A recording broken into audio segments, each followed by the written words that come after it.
Mike, what can you tell us about the president's speech?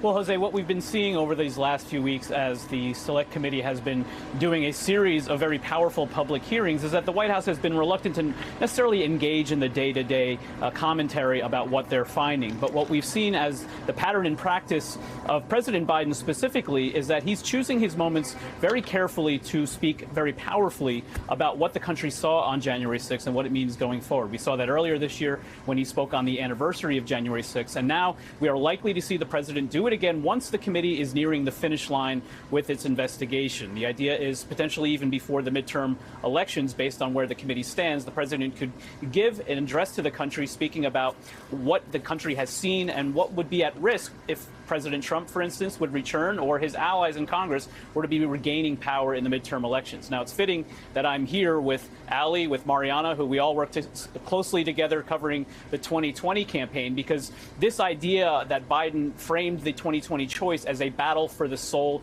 of the nation is exactly what the White House is thinking through as they're considering this potential speech as well. And it's also, Jose, in the context of how the White House is planning for the months ahead, using the midterm election campaign to set up a potential Biden 2024 campaign. This is a president who is somewhat frustrated by the conversation in the party about whether or even if he should run for re-election, whether he should. And they're planning to use the fall midterm campaign as an opportunity for the president to both show that he has the stamina, even as the oldest president in American history, to run for a second term, but also still has a message